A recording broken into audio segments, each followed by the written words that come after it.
Hello Virgo, welcome to the Plaid Sheep Oracle. Oh, these readings have been so interesting. And yours is kind of extra interesting.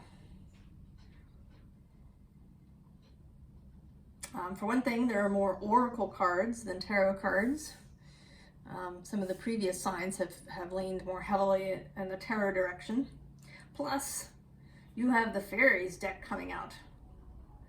It almost never comes out, right, to actually be sort of part of the spread in one of these general readings that I do for YouTube. So the card that came out for you is from the Elemental Oracle, and it's ice. The subtitle is Purity.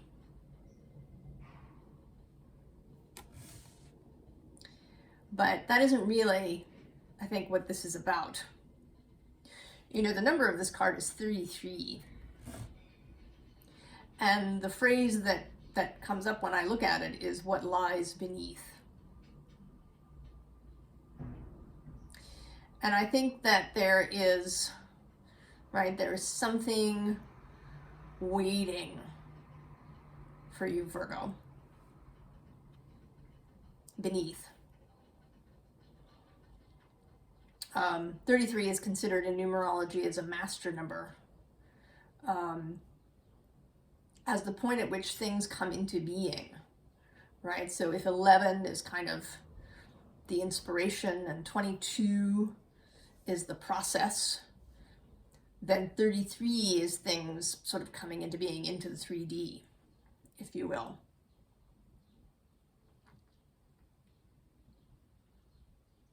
So there's something about that. And there's also something,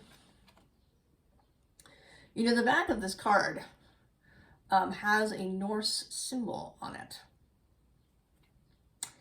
And what's interesting is that I have the guidebook, and I haven't, right, she doesn't mention it in the guidebook, but it's the Vegvisir.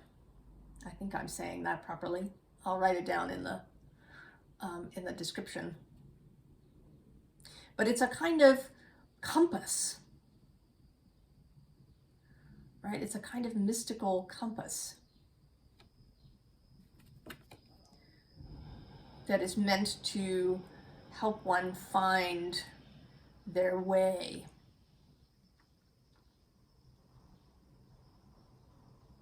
And that is kind of standing out for me in this moment.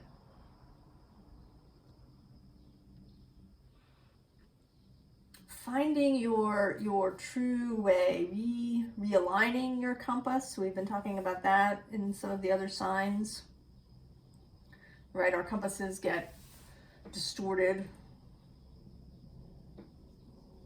by what we learn as children.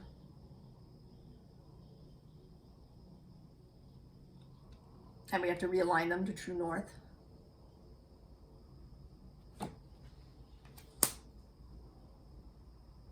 There is the literal compass, right? We know that animals, right, birds and other animals find their way across large distances,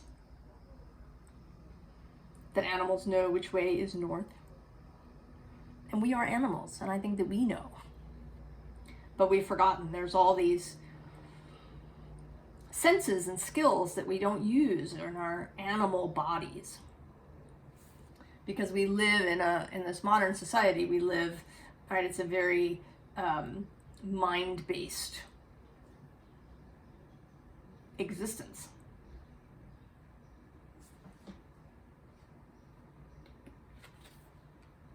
So you begin here with the Singer of the Chalice.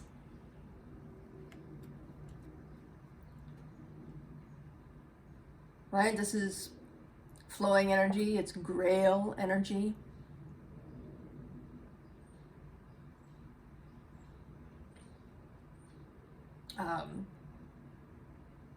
It holds, right? It is a container.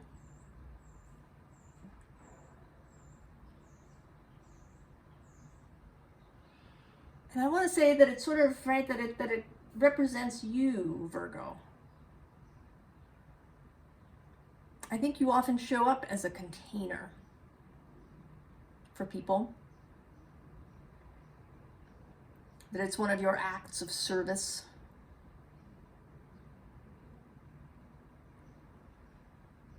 And also that you hold the waters of Pisces from across the way.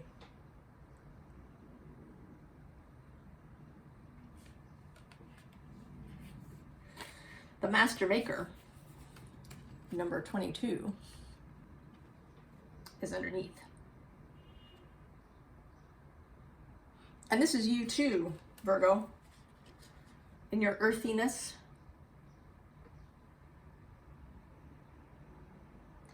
Right, in my personal sort of metaphor library, Taurus is the actual earth, the soil, the clay. And then Virgo is the bricks, right, is the making of bricks, the hewing of stones into an appropriate shape. All right, the making of a cup out of clay on the wheel. And then Capricorn takes those bricks and creates, structures and buildings and, brings those cups into use communally.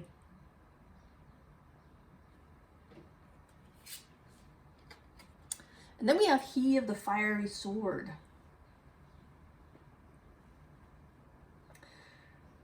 A much more masculine energy, right? The active principle. But this, I think, is not you, Virgo. This is an energy that wants to arrive.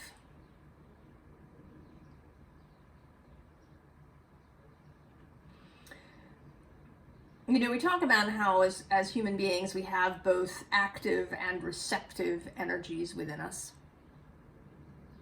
Right? That we can go and pursue something as well as allow something to arrive.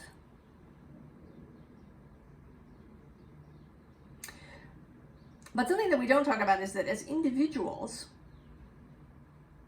we may be better at one than another. We may be more inclined. We may have arrived here to do one more than another.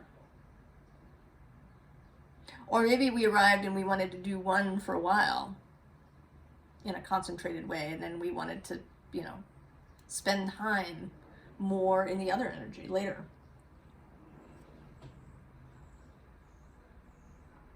And I think you are being asked to not pursue.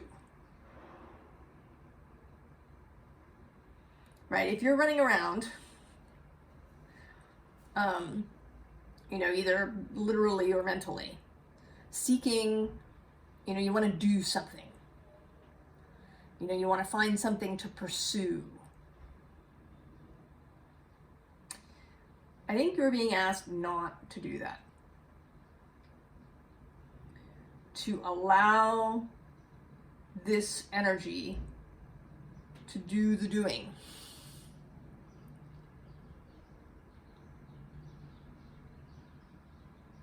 This may be, Source, your soul kind of connection to Source.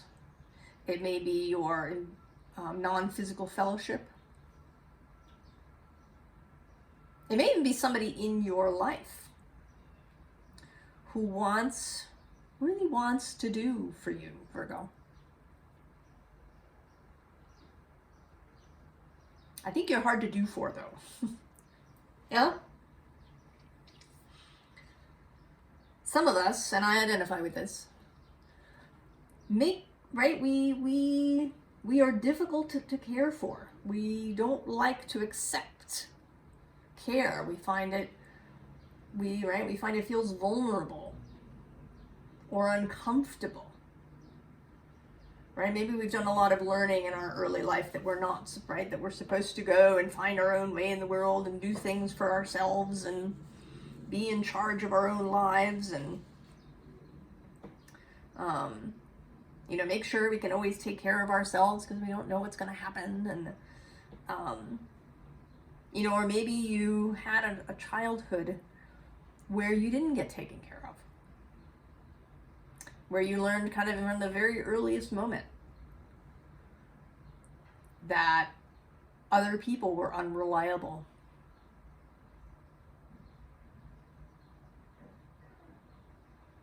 That the only person you could rely on was yourself.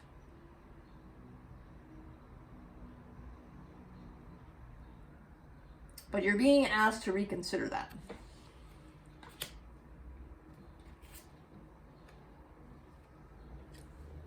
Right? Epona's wild daughter. You know, Epona is a horse goddess. A Celtic goddess who got taken into the Roman pantheon. And her daughter is here, right? She's a soothing, light-filled presence, right? She's comforting this figure here who is in the darkness.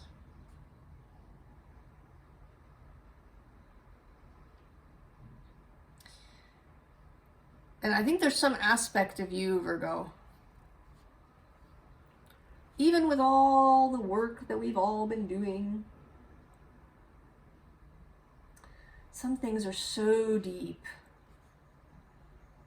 They can take a long time for us to see. And some things, you know, because they seem on the surface, or at least from a particular perspective, to be positive, right? It's absolutely true that being able to take care of yourself is great, right?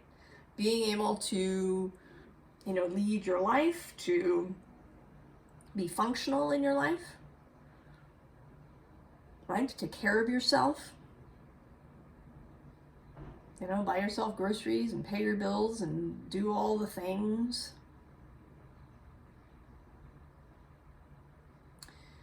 But anything can become kind of a pathology if we grip it too tightly.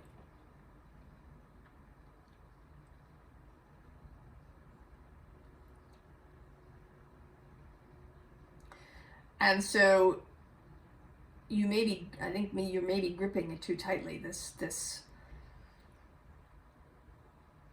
doing for yourself, being independent, being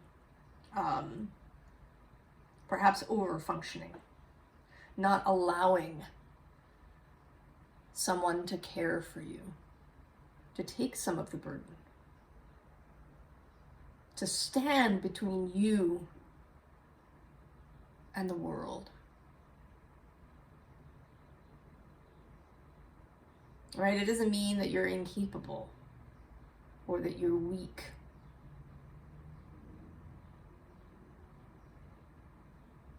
It means that you're a human being and you want to live in community with others. To sometimes, right, be the person who is cared for.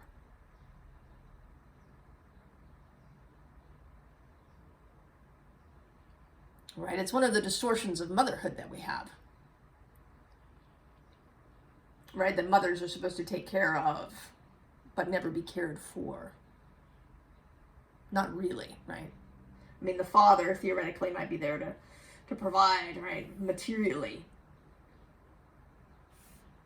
And nowadays, right, in the modern culture, even that isn't true. Mother is meant, you know, kind of to do it all. And I bring that up because we get the bright mother.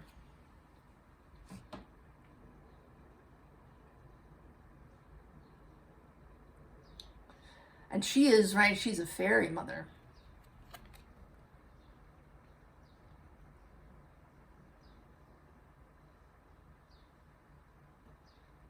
She is nurturing.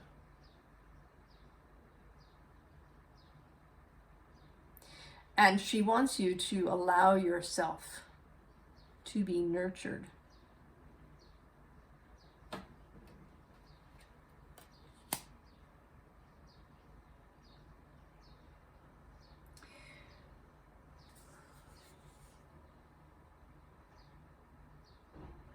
So the other thing that came on for you was a quote, and it's not exactly a quote. It's an affirmation that I wrote down. I don't know where it came from. I didn't write it down. But I don't think that I composed it. I think I did find it somewhere. And it says, "May an abundance of goodness flow freely into my life. Allow me to be receptive to the treasures that present themselves, enriching my life's journey."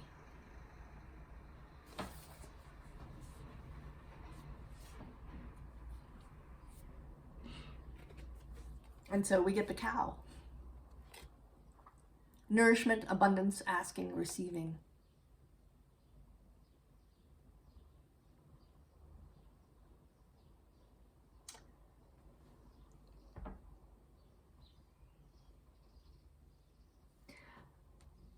It's interesting to me. I had sort of expected something different from the readings that came after this first new moon.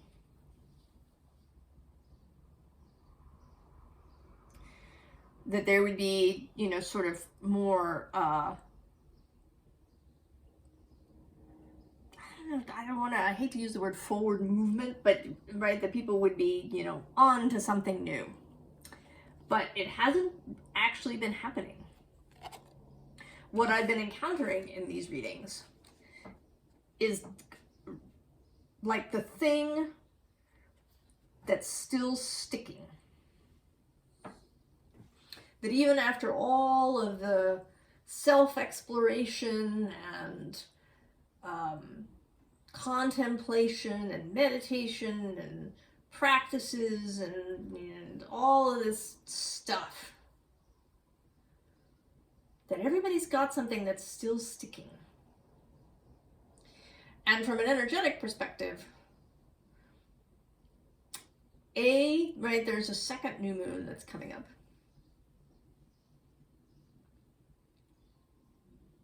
But right after that, Mercury turns retrograde. And this is actually a pattern that was happening last year and is now continuing, of there being either a full moon or a new moon, and then a planet turns either retrograde or direct.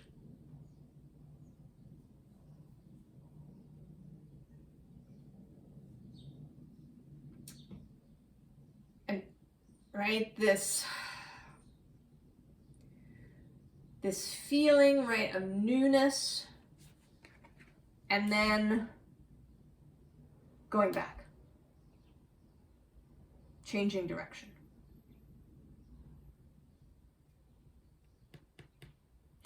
And the place, and I mean, the places aren't all exactly the same for everybody, right? Like where the sticking point is has been a little bit different.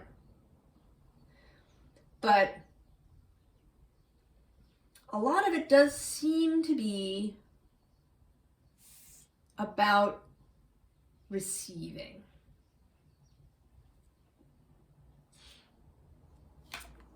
So we get birth, rebirth.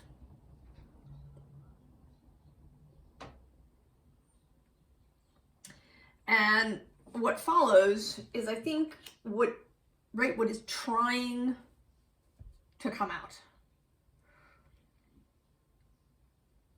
What is really attempting to be seen, released. We have joy.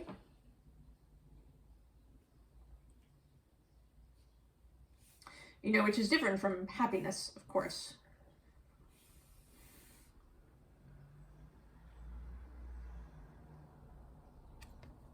Right, this feeling of joy.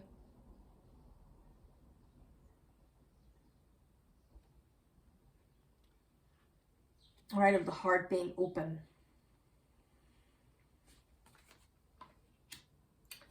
And then there's focus. And, you know, focus really on that's not forced.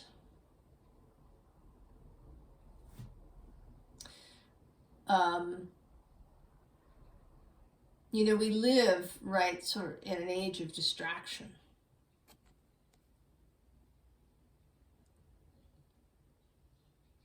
And while it's true, right, that there are lots of things to be distracted by, I think that part of our problem is that many of us are doing things that we just really don't want to do.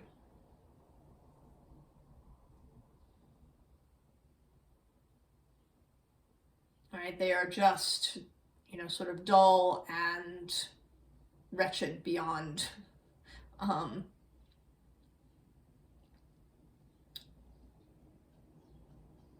you know, we just write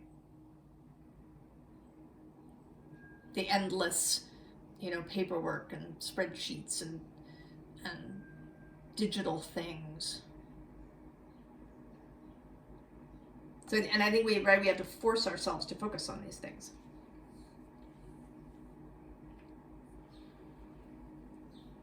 And what's wanted here is, right, focusing on the things that bring us joy. And this card too is number 33.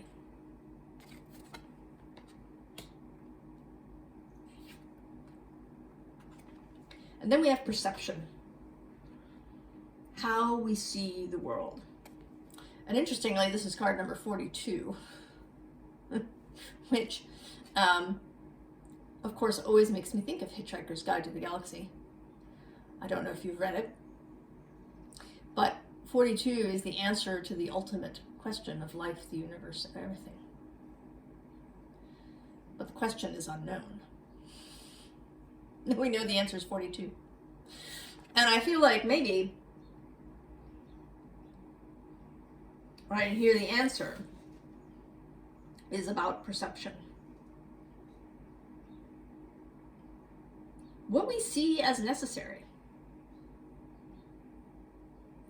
And perceiving, right, what is actually true? What's real?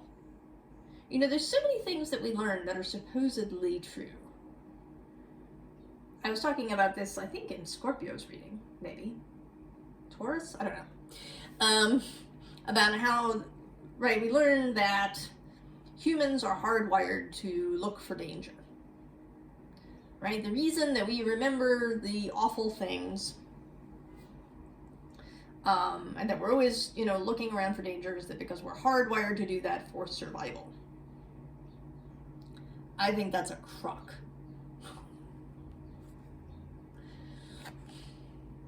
I think it's wrong. I think that that's something we get programmed with. I think we've been programming ourselves with that for a long time, thousands of years.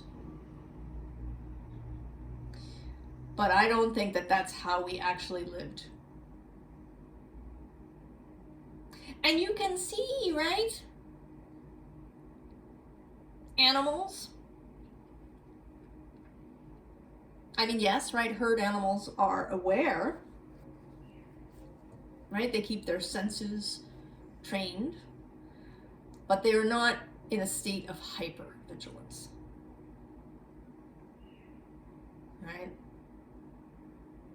They know that if there is danger, they will be alerted.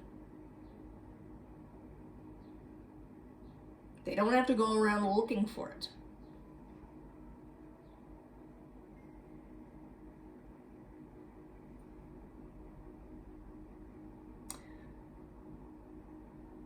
So that is a perception.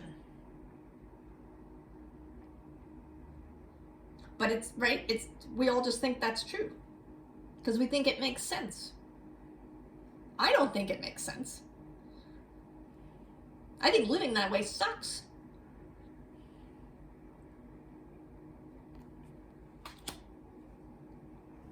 I don't think it's an evolutionary advantage at all, considering, right, what we're like. We're insane. Living in this way. I think that we've trained ourselves, and that after, you know, a couple of hundred or more generations, now it seems like hardwiring. And I think there's way many more things like this that we just think are true. and that are not. That they're programming.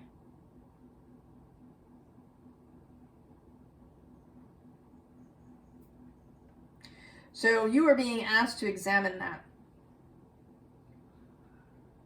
What's really true?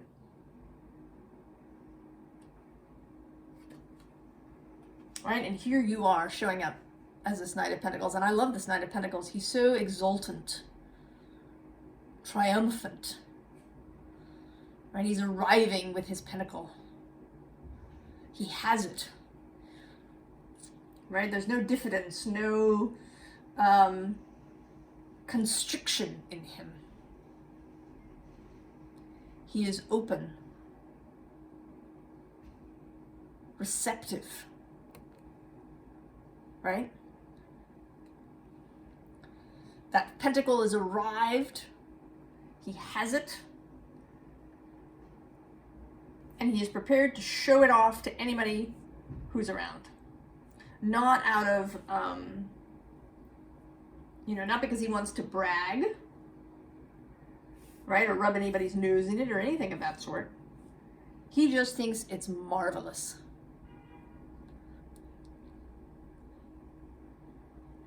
All right, the marvelousness of the physical world, of earth, of earthly things, of made things, of art and craft.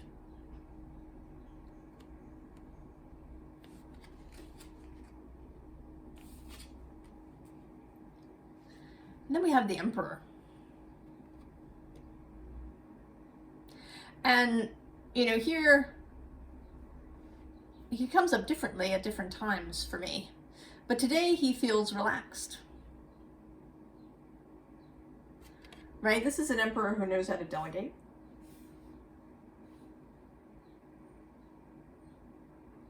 He knows that while he has responsibilities and he takes care of them, he also knows that he will be taken care of.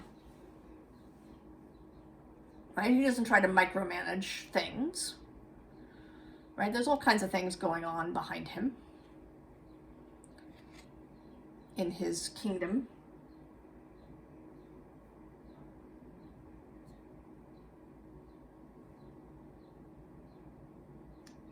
Right?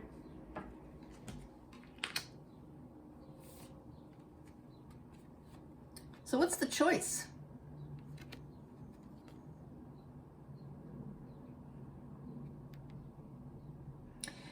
And, this particular card feels like, right, because there's this figure in the back that's fully dressed, although we can't quite see her arms in the mist. And then there's this naked body in the front. And I think the choice here is to be the naked body, Virgo. Right? To kind of allow this person behind you to wield the swords. That you just receive, right? This nakedness. This vulnerability, right, that we've been told is dangerous.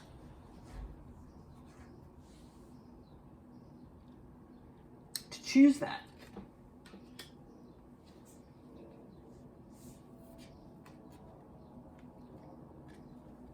This once in a lifetime card is coming out, and I think it's more about not once in a lifetime, but at this point in your life. This is this moment in your life.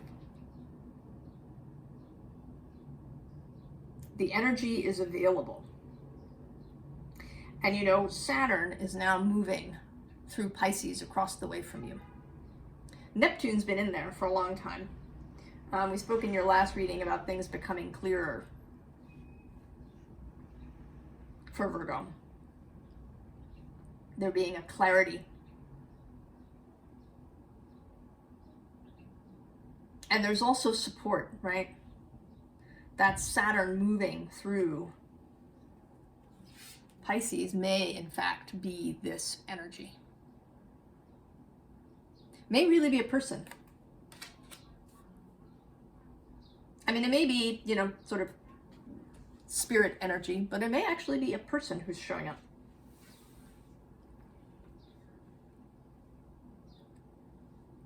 Who wants to take some of the weight. Let them.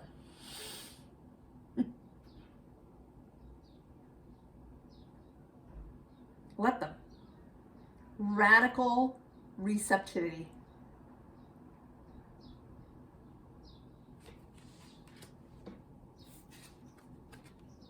Nine of Cups. Often called the wish fulfillment card.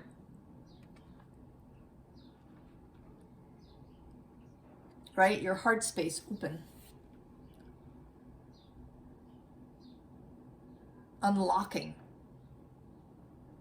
that so that you can receive.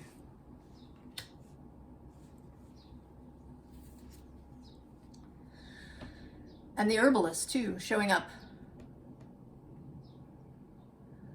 to give you,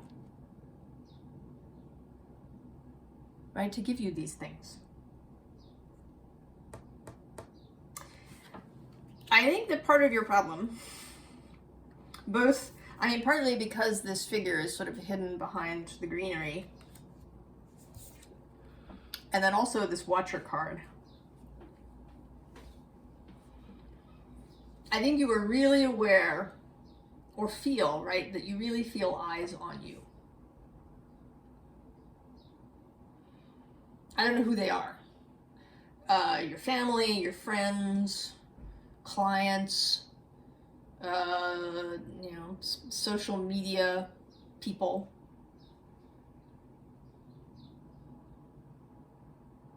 I am old enough that I spent the good part of my life without the internet. And it has struck me that, you know, for young people, you know, especially those, you know, sort of 20 and under, they may feel like they're watched all the time. Right? Through social media, through, you know, parental oversight. All right, and then, you know, in the last couple of years when we had, you know, school online, and, right, there's just this sense of always being watched. And you may have that even if you're older.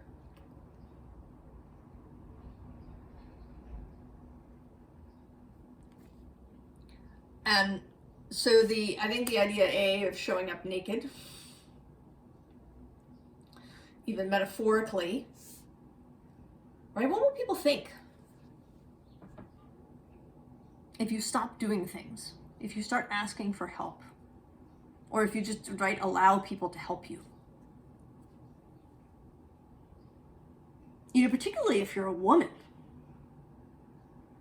right? Isn't that like almost anathema to the modern woman? Especially if it's a man who's helping her.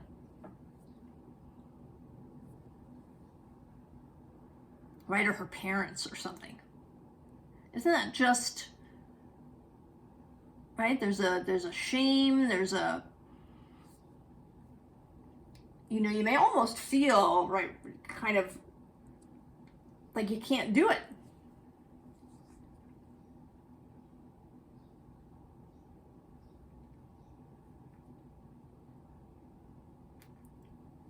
So I say to you that you can. Perception.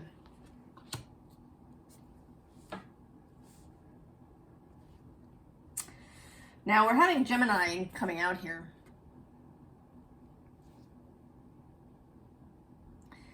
And I think he's here to represent this, or this card is here to represent overthinking. Being in your head about it. And it's so easy, right? Our lives are so intellect, brain based. So much.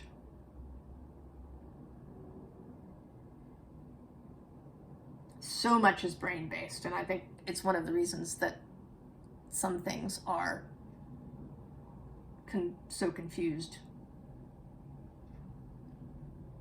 Right? You know, the last time Neptune went through Pisces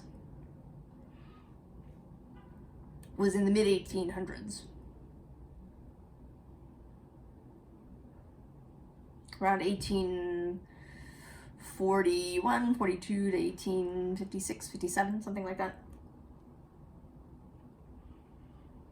And I think there was probably some confusion around that then, but I think there was less. Because we were more physically based, right? I think it affected philosophy, and ideas, certainly around government and religion and various things, but the physical world, not so much. But we've been really confused, I think, about the physical world in so many ways.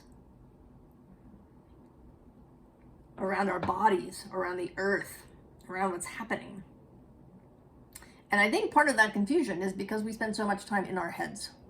We have so much air in our daily lives that it's really easy for Neptune to just stir us around. That energy, right? That Neptunian energy is so, right? It doesn't have to work hard at all, right? We fly off.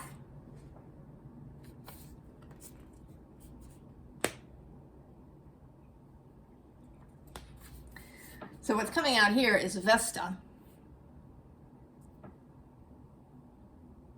What's important?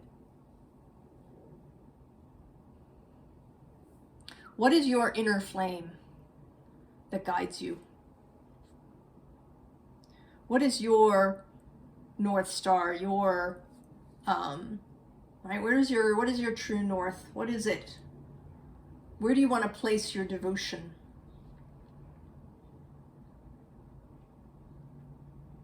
What is the flame that you want to keep alight at all times?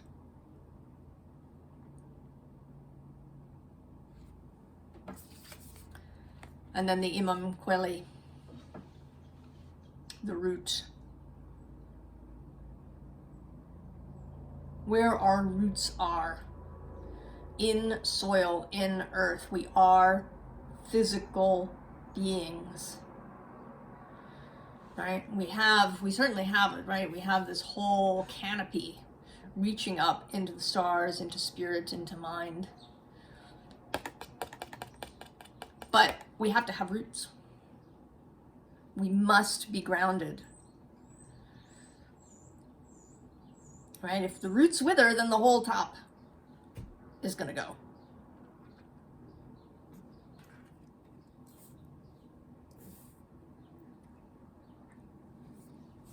So the advice.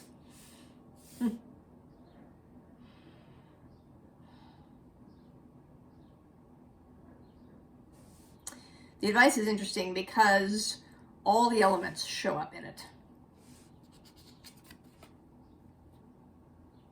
And there's actually a double dose of fire, but this card is kind of a fire and water.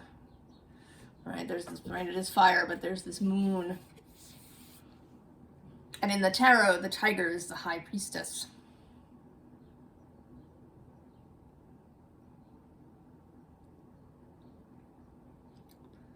So there is this spiritual aspect, this spiritual fire, this connection with Pisces across the way, this high priestess, devotional energy. What are you devoting yourself to? What is it? Ace of Wands, where does your passion lie?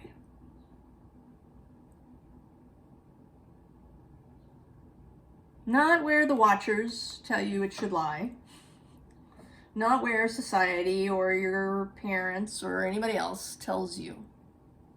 Where does your passion lie? Then air, discernment. Discernment for what is right for you. Discernment and perception. She is clear seeing. This mother, Queen of Swords. And she sees, right, she's an owl. She doesn't just see in daytime, she sees in the dark.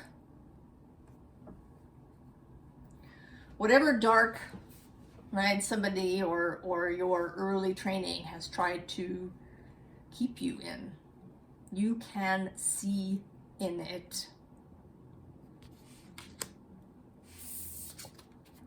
You can follow your star. Right, the water element here.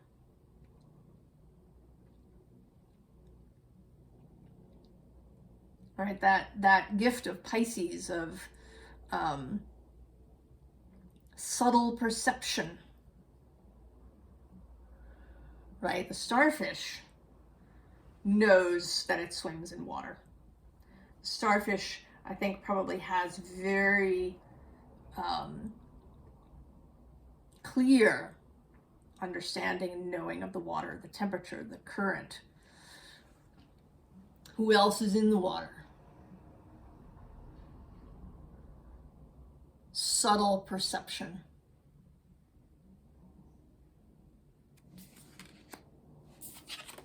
And then earth in the fox. Right, and this is not like bear energy or elk energy. This is the fox. This is clever. This is wily. This is also subtle. This is magician energy. And witch energy.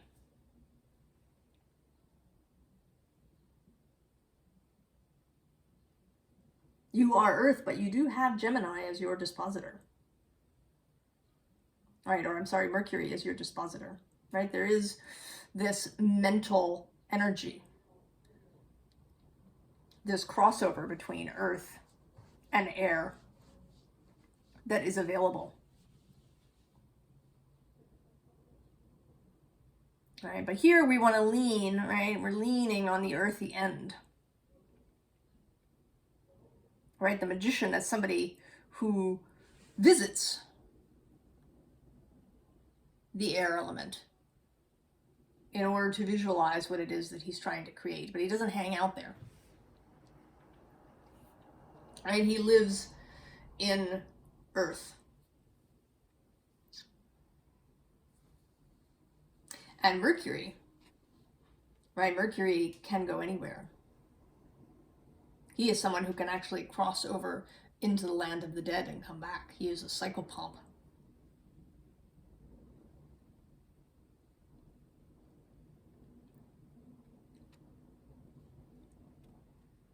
You have that too. The ability to be deeply spiritual, as well as solidly earthly.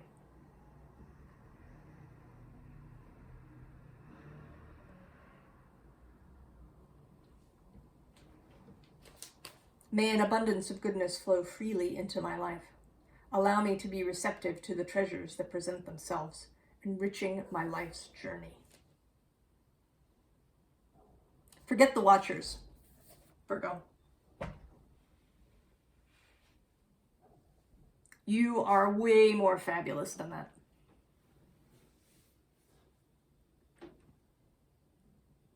You have the bright mother. You have he of the fiery sword.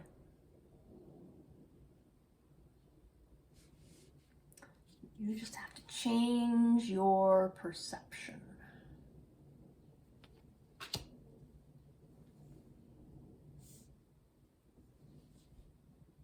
See what lies beneath.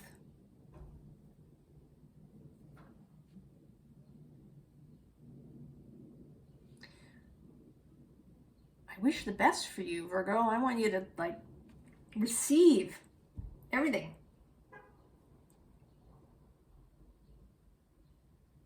And I will see you next time. So long, Virgo.